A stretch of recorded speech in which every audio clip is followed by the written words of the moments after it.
estamos con los últimos cartuchos del año, acá en Fundación Éforo. Estábamos cocinando un nuevo informe de Éforo Data, que es el que traigo hoy para compartir. Y bueno, ya proyectando todo lo que se viene para el 2024. Bueno, el último entonces del año de Foro Data, que recordamos a los oyentes, son todos informes que tienen que ver con participación ciudadana, cuestión vinculadas al día a día, ¿no? Exacto, es el último informe de este 2023, de estos informes socioeconómicos, como vos bien decías, Jime, en donde nos proponemos abordar diferentes temáticas en un lenguaje simple y claro para toda la ciudadanía, para que puedan leerlo, agarrarlo y entender de qué se trata cada uno de los temas que abordamos.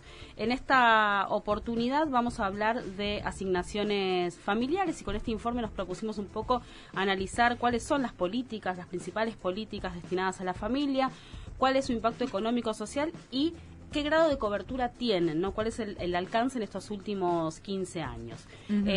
Por contexto, sabemos que la situación en Argentina es compleja, y en los hogares donde viven niños, niñas y adolescentes se vive una situación bastante crítica en la mayoría de los hogares. Según los últimos datos que habían publicado para el primer semestre del INDEC, se estimaba que la mitad de los niños, niñas y adolescentes de nuestro país son pobres o están en los límites de la indigencia. Entonces, ante este escenario de alta inflación, de pérdida de los salarios, del aumento de los trabajos informales, es como que se vuelve importante o toma más relevancia poder poner en discusión y en la agenda pública, bueno, qué sucede con las políticas públicas, ¿no? Y en ese sentido, entre las políticas más importantes destinadas a la familia y a los niños, niñas y adolescentes, se destacan dos en este momento, que son la asignación universal por hijo y la asignación universal por embarazo. Estos programas básicamente son prestaciones, son transferencias que el Estado Nacional otorga a los hogares para poder complementar sus ingresos y cubrir aquellas necesidades que se originan por la insuficiencia, obviamente, de recursos monetarios. Para abril del 2023 se estima que se abonaron cerca de 9.122.000 asignaciones familiares. De ese total, el 40% se destina a niños, niñas y adolescentes de personas desocupadas o trabajadores no registrados, es decir, que no reciben aportes. Un 37% corresponde a trabajadores en relación de dependencia, y el 23% restante es para chicos con padres que son monotributistas sociales, que perciben alguna pensión no contributiva o que están dentro del régimen de servicio doméstico. Estas asignaciones familiares, y esto es un punto muy importante y clave, alcanzan a cubrir el 66% del total de los niños, niñas y adolescentes que viven en nuestro país. Entonces te queda un 34%, algo así como 3.5 millones de chicos que están quedando afuera de esta política. ¿Pero por qué puede suceder eso? Pueden suceder por dos cosas. Porque hay chicos que viven en hogares donde los ingresos son mayores, entonces las asignaciones familiares no las perciben porque no las necesitan, claro. O hay hogares en extrema vulnerabilidad en donde estas políticas no están llegando por algún motivo, ¿no? Entonces se vuelve como fundamental poder identificar, bueno, cuáles son esos grupos, cuáles son esas familias a las que no está llegando esta asignación, para, bueno, poder igualar derechos, ¿no? en algún punto. Entonces se vuelve como muy importante poder identificar este último grupo que mencionábamos. Si hablamos del alcance de la política, tenemos que remontarnos al año 2008, que se da un momento muy clave porque se da un crecimiento ininterrumpido en el número de beneficiarios que cobran las asignaciones, pasando de 2.3 millones en el 2008 a 8,7 millones para el 2022. Es decir, que en estos últimos 15 años ese número se triplicó y se sumaron cerca de 6,8 millones de hogares. Esto se da en realidad porque el salto más importante se produce entre el 2008 y el 2009, que coincide con la creación de la AUH y la extensión posterior en el 2009 que alcanza a más beneficiarios. Y si tomamos en cuenta, bueno, cuánto invierte el Estado en este tipo de programas, en este conjunto de programas... Perdón, Lu, sí, te quería... Mientras me sigas tomando veamos mate. Un respiro. También el recuerdo, o hay que poner en contexto también la situación argentina de ese 2008-2009, claro. Que Argentina no estaba pasando un buen momento. Fue justo lo de la 125, lo de la crisis con el campo... a nivel global y a nivel mundial estaba sucediendo lo del Brexit, lo del el quiebre en Estados Unidos de los créditos hipotecarios, lo que pasaba en Europa también, digo, que con esto mismo de los créditos hipotecarios, era una situación global muy compleja, muy difícil, que obviamente la Argentina, digo, no estaba exento porque es parte del mundo.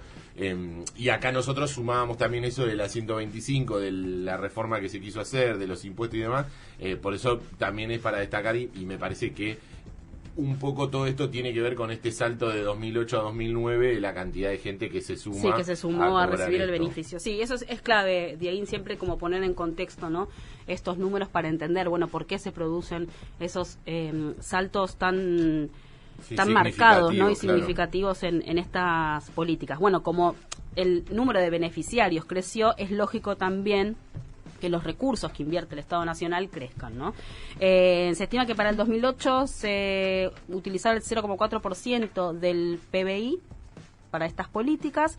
Obviamente en el 2020 ese número creció por el contexto otra vez de situación sanitaria y pandemia al 1,4% para luego estabilizarse ahora en el 1,2% del PBI, que es lo que se invierte en los programas de asignaciones familiares. Y si hablamos de cobertura... Esto también muestra, perdón, el número el 1,2, muestra también un poco, o desmitifica un poco, lo que se dice habitualmente de la que se gasta en los planes sociales y la que se gasta, no sé qué, un PBI. Lo que significa, claro, y lo que representa dentro, claro, del presupuesto anual que puede tener un país, que no digo que sea insignificante, pero digo, un 1% me parece que no es una suma. Hay que ver igual también ahora, ¿no? ¿Qué es lo que va a pasar? O sea, porque justo ahora en diciembre creo que se conoció que aumentaron los planes, pero bueno, ahora con el nuevo gobierno también va a ver cómo se reacomoda también todo. Estas asignaciones se actualizan cada 3 meses, es el Ejecutivo el que dictamina, digamos, el importe, va variando. Lo que sucede es que siempre van quedando como atrás, ¿no? O sea, en términos de inflación y de pérdida de salario, las asignaciones no llegan a por lo menos la asignación universal por hijo, no logra cubrir ni el 15% de la canasta básica total. Si a esa prestación le sumás la de tarjeta alimentar, que es otra de las grandes políticas que lleva a cabo el Estado Nacional en términos de recursos y de cobertura, no llegan a cubrir el 23% de la canasta básica total. Hay un informe de Forodata también sobre tarjeta alimentar que está bueno para que puedan visitar en la página para también ver el grado de alcance y de cobertura, pero no se está cubriendo ni siquiera la mitad de ni un de la cuarto, canasta claro, básica. no llegas a un 25%. Claro. Entonces, bueno, es como que esa brecha existe, obviamente, y es persistente, ¿no? Entre los ingresos de los hogares y el costo de los bienes y servicios que habitualmente pagamos, y que, bueno, que estas políticas no llegan a cubrir esa demanda. Pero, ¿qué sucedería si estas políticas no existieran, no? Ayer creo que estaba leyendo unos datos del observatorio de la UCA, de los índices de pobreza, que decía, bueno, el 41% de los argentinos es pobre, pero si no existieran los planes sociales y las asignaciones, ese número sería del 49, casi 50%. Entonces, son políticas que se volvieron fundamentales, que se volvieron herramientas para atender y contener estos altos niveles de pobreza e indigencia, bueno, pero no se está pudiendo, digamos, revertir ese crecimiento, pero sin duda significan para muchos de los hogares de nuestro país una ayuda significativa, ¿no?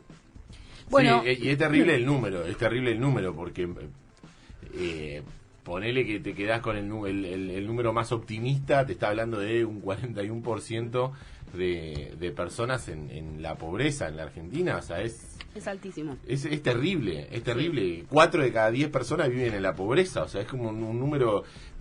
Por eso también hay un montón de cosas, y ¿no? Sobre todo los menores, ¿no? O sea, tal cual. Iba a comentar el caso ese de que ahora se conocieron los resultados de los exámenes de las pruebas PISA, de las pruebas PISA, que en matemática, digo, en varios temas, a varias áreas, está bastante mal, digo, los resultados que se obtienen. Pero claro, después te pones a pensar, sí, pero capaz que el pibe ese no puede ni desayunar, o sea, claro. Después le vas a estar exigiendo que estudie o que le vaya bien en el colegio, cuando capaz que come una vez por día. Sí, cómo puede rendir si primero no está. Capaz ni llega al colegio, claro. También, o sea, nada. Hay como un montón de cosas que van una de la mano con la otra. Exacto, sí. Que todo termina influyendo en todas las áreas. Así es, así que bueno, veremos a ver qué pasa también a partir de ahora, claro, qué nos depara también bueno con estas políticas, qué sucederá. Es todo, bueno, hay un poco como de incertidumbre, de expectativa, emociones encontradas. Veremos qué sucede.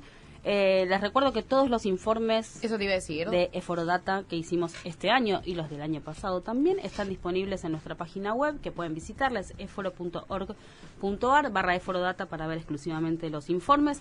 En el informe ciudadano, que es así para que leamos nosotros, el común de las personas, y el informe técnico para todos aquellos que quieran profundizar un poquito más en los datos de los temas que proponemos, y veremos, Perfecto. bueno, el año próximo con qué venimos en Eforodata. Me gusta porque hay también un recuadro que dice ideas, fuerza para leer en menos de un minutito. Tenés ahí como un resumen. Sí, porque o sea, viste que rápido, ahora es como ¿entendés? que todo es ya, todo lo cada tienes... vez leemos menos, Sí. ¿viste? Tengo entre estación y estación de Tengo subte 2 que leer. minutos Claro. para enterarme. O sea, Entonces claro, ahí tenés como espectacular. 3-4 Me encantó. puntitos claves para entender Sí. un poco de qué va el informe y quedarte con algunos datos Me encantó.